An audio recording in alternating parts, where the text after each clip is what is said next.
नमस्कार। आकाशवाणी जयपुर अजमेर से प्रस्तुत हैं प्रादेशिक समाचार।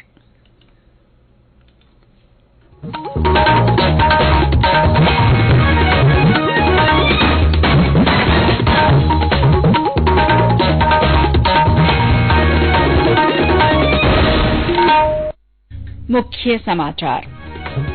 प्रधानमंत्री नरेंद्र मोदी आज शाम नई दिल्ली में इकोनॉमिक टाइम्स वैश्विक व्यापार सम्मेलन को संबोधित करेंगे।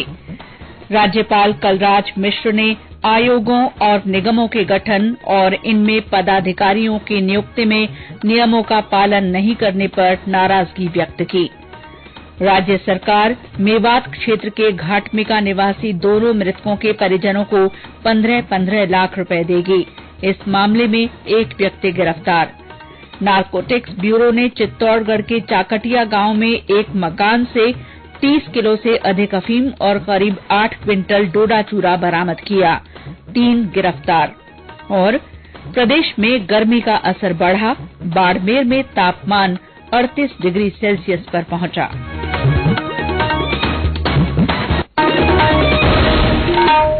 समाचारों के साथ मैं शीला चावला और अब समाचार विस्तार से। प्रधानमंत्री नरेंद्र मोदी आज शाम नई दिल्ली में इकोनॉमिक टाइम्स वैश्विक व्यापार सम्मेलन को संबोधित करेंगे। 2 दिन के सम्मेलन का विषय है लचीलापन, प्रभावी और प्रभुत्व। टाइम्स समूह प्रत्येक वर्ष वैश्विक व्यापार शिखर सम्मेलन का आयोजन करता है। शिखर सम्मेलन में विचारक, नीति निर्धारक, शिक्षा विशेषज्ञ और व्यापार विशेषज्ञ भाग लेते हैं और महत्वपूर्ण आर्थिक चुनौतियों का समाधान ढूंढते हैं। बैठक के 40 सत्रों में व्यापार जगत के 200 से अधिक विषय विशेषज्ञ भाग लेंगे। एशिया की सबसे बड़ी रक्षा वैमानिकी प्रदर्शनी एरो इंडिया आज बेंगलुरु में शानदार हवाई प्रदर्शन के साथ संपन्न हुई। इसमें स्वदेशी हल्के युद्ध विमान तेजस, प्रशिक्षण विमान HTT-40, उन्नत हल्के हेलीकॉप्टर ध्रुव और किरण एरोबेटिक टीम ने शानदार हवाई प्रदर्शन किया। इस प्रदर्शनी में 811 प्रतिभागियों ने अपने उत्पादों का प्रदर्शन किया। इनमें से 701 भारतीय और 110 विदेशों से थे।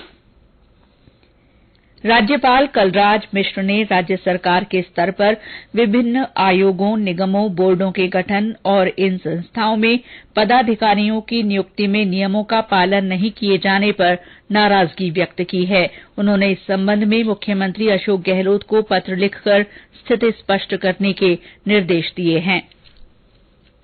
उन्होंने हाल ही में जारी नियुक्ति आदेशों में राजभवन स्तर पर किसी तरह का अनुमोदन लिए बगैर नियुक्ति आदेश जारी करने पर भी नाराजगी जताई है। राज्यपाल ने मुख्यमंत्री को पत्र लिखकर वर्तमान में लागू ट्रेजरी सिस्टम के स्थान पर पे एंड अकाउंट ऑफिस सिस्टम लागू करने के संबंध में विस्तृत जानकारी मांगी है। राज्यपाल कलराज मिश्र ने आज नई दिल्ली में राष्ट्रीय समर स्मारक पर पुष्प चक्र अर्पित कर शहीद जवानों को श्रद्धांजलि दी। राज्यपाल ने समर स्मारक का अवलोकन करने के बाद कहा कि वीर सैनिक देश के सुरक्षा प्रहरी ही नहीं हैं, बल्कि वे राष्ट्र की सुरक्षा, अखंडता और एकता के भी प्रतीक हैं। उन्होंने कहा कि सैनिकों ने आवश्यकता पड़ने पर अदम्य साहस दिखाते हुए मां भारती की रक्षा के लिए अपने प्राणों तक की आहुति दी है। राज्यपाल ने समर स्मारक को अद्भुत बताते हुए कहा कि यहां आने से सीमाओं पर विषम परिस्थितियों में देश की रक्षा के लिए प्राण न्यौछावर करने वाले जवानों के प्रति श्रद्धा भाव और देश प्रेम की भावना जागृत होती है। भरतपुर जिले के मेवात क्षेत्र के घाटमिका गांव के 2 युवकों के शव हरियाणा के भिवानी जिले में बारवास गांव में जली अवस्था में मिले हैं। दोनों मृतकों के शवों को आज दोपहर बाद काफी समझाइश के बाद सुपुर्दे खाक कर दिया गया। इस मामले में एक व्यक्ति को गिरफ्तार किया गया है और अन्य की तलाश जारी है। शिक्षा राज्य मंत्री जाहिदा खान मृतकों के परिजनों को ढांढस बंधाने पहुंची। उन्होंने बताया कि मृतकों के परिजनों को राज्य सरकार की ओर से 15-15 लाख रुपए दिए जाएंगे। मंत्री के निजी कोष से 5-5 लाख रुपए और क्षेत्र के प्रधान की ओर से 50-50 हजार रुपए दिए जाने की घोषणा की गई है। परिजन आरोपियों की गिरफ्तारी की मांग कर रहे हैं। मृतकों के चचेरे भाई इस्माइल ने 15 फरवरी को गोपालगढ़ थाना में इन दोनों के अपहरण का मामला दर्ज करवाया था। ये समाचार आकाशवाणी जयपुर अजमेर से प्रसारित किए जा रहे हैं। केंद्रीय नारकोटिक्स ब्यूरो ने चित्तौड़गढ़ जिले के डूंगला के चाकटिया गांव में एक मकान से भारी मात्रा में मादक पदार्थ, नकदी और कई वाहन जब्त किए हैं। ब्यूरो की नीमच टीम ने छापा मारकर 30 किलो 470 ग्राम अफीम और 7 क्विंटल 95 किलोग्राम डोडा चूरा जब्त किया है। मौके से 4 किलो नशे की गोलियां और 20,68,000 रूपये की नकदी भी बरामद की गई है। मौके से 2 तस्करों को गिरफ्तार किया गया है। कार्रवाई के दौरान एक पुलिसकर्मी को भी गिरफ्तार किया गया है और एक संदिग्ध पुलिसकर्मी फरार है। हनुमानगढ़ जिले के पीलीबंगा में एक बस की तलाशी में 3 क्विंटल 82 किलो डोडा पोस्त बरामद किया गया है। इस मामले में बस चालक को गिरफ्तार किया गया है। सांसद क्रिकेट प्रतियोगिता आज से डूंगरपुर के सागवाड़ा में शुरू हुई। जयपुर ग्रामीण सांसद कर्नल राज्यवर्धन सिंह राठौड़ और डूंगरपुर बांसवाड़ा सांसद कनकमल कटारा ने महिपाल खेल मैदान में इस प्रतियोगिता का उद्घाटन किया। इस अवसर पर कर्नल राठौड़ ने सभी को खेल की भावना से खेलने के लिए प्रेरित किया। मोदी सरकार से जुड़े हुए सभी सांसद राजनीति नहीं बल्कि समाज के उत्थान के लिए, समाज को मजबूत करने के लिए काम कर रहे हैं। हमारी संस्कृति, हमारा इतिहास, उसको मजबूत करने के लिए काम कर रहे हैं। आने वाली पीढ़ी को आगे रास्ता दिखाने के लिए काम कर रहे हैं। आज उसी श्रृंखला के अंदर सांसद खेल प्रतियोगिता यहाँ पर करवाई जा रही है। सांसद सर्व समाज का एक कार्यक्रम हो रहा है। एक बहुत अच्छी सोच है कि अलग अलग खेल एक ऐसा स्थान होता है जहाँ पर सब समाज की बनाई हुई जो सीमाएं होती हैं वो खत्म हो जाती हैं। और अब मौसम।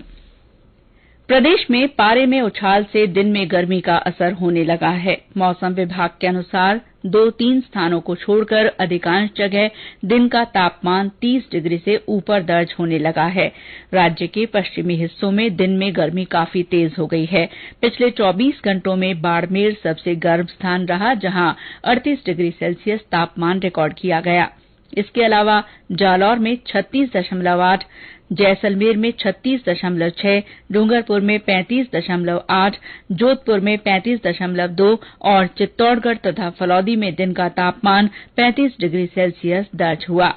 मौसम विभाग ने कहा है कि अरब सागर के ऊपर बने एंटी साइक्लोनिक सिस्टम के असर से राज्य में तापमान में एकाएक बढ़ोतरी हुई है। विभाग के जयपुर केंद्र के निदेशक डॉ राधेश्याम शर्मा ने बताया कि इस सिस्टम का असर अगले 3-4 दिन बना रहेगा। उत्तरी अरब सागर की खाड़ी के आसपास के क्षेत्र के ऊपर एक प्रतिचक्रवाती तंत्र यानी एंटी साइक्लोनिक सर्कुलेशन बना हुआ है और इसके असर से पिछले 3-4 दिनों से लगातार राजस्थान में तापमान में बढ़ोतरी दर्ज हो रही है। इस प्रतिचक्रवाती तंत्र का असर अभी भी अगले 2-3 दिनों तक बना रहेगा। हालांकि 21-22 फरवरी को एक नया पश्चिमी विक्षोभ का आंशिक असर से इस सिस्टम के कमजोर होने से तापमान में 2 से 4 डिग्री सेल्सियस की गिरावट होने की संभावना है। कुल मिलाकर अभी भी अगले एक सप्ताह तक मौसम शुष्क रहेगा और तापमान जो है वो औसत से ज्यादा बना रहेगा। आकाशवाणी समाचार जयपुर ने अपने श्रोताओं में मोटा अनाज के प्रति जागरूकता के लिए संदेश श्रृंखला शुरू की है। इसमें श्रोता संदेश भेजकर बता सकते हैं कि वे अपने भोजन में मोटा अनाज किस तरह काम में लेते हैं। बाड़मेर जिले के धोरी मन्ना की श्रोता पवनी रानी का कहना है कि बाजरे की रोटी के साथ हल्दी की सब्जी बहुत अच्छी लगती है। उन्होंने अपने संदेश में ये भी लिखा कि बाजरे की रोटी में घी और गुड़ डालकर उसे चूर लें तो बहुत स्वादिष्ट चूरमा बनता है। हमारे अन्य श्रोता भी मोटा अनाज के बारे में अपने संदेश लिखकर या रिकॉर्ड कर व्हाट्सएप नंबर 9414052368 पर भेज सकते हैं। प्रधानमंत्री नरेंद्र मोदी 26 फरवरी को आकाशवाणी के मन की बात कार्यक्रम में अपने विचार साझा करेंगे। ये मासिक रेडियो कार्यक्रम की 98वीं कड़ी होगी। प्रधानमंत्री ने लोगों को उन विषयों पर अपने विचार साझा करने के लिए आमंत्रित किया है जिन्हें आगामी मन की बात कार्यक्रम में शामिल किया जा सकता है। श्रोता नमो ऐप या MyGov ओपन फोरम पर अपने विचार साझा कर सकते हैं। इसके लिए टोल फ्री नंबर 1800-117800 डायल कर अपने संदेशों को हिंदी या अंग्रेजी में रिकॉर्ड कराया जा सकता है। फोन लाइनें 24 फरवरी तक खुली रहेंगी। श्रोता फोन नंबर 1922 पर मिस्ड कॉल देकर वहां से मिले SMS के लिंक के जरिए सुझाव रिकॉर्ड करा सकते हैं।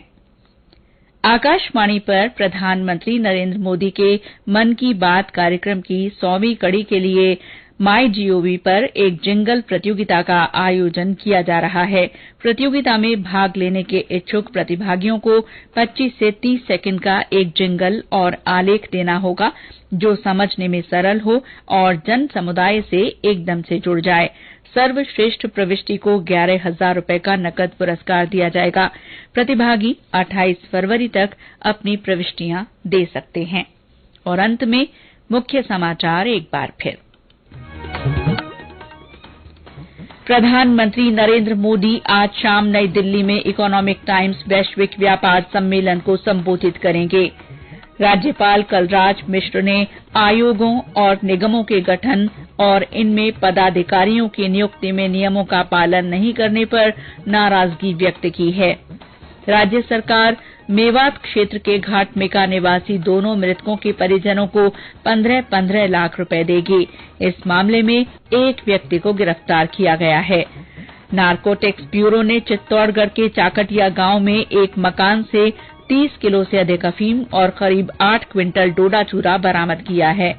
इस मामले में 3 लोग गिरफ्तार किए गए हैं। और प्रदेश में गर्मी का असर बढ़ गया है। बाड़मेर में तापमान 38 डिग्री सेल्सियस पर पहुंच गया है। इसके साथ ही प्रादेशिक समाचार बुलेटिन समाप्त हुआ। नमस्कार।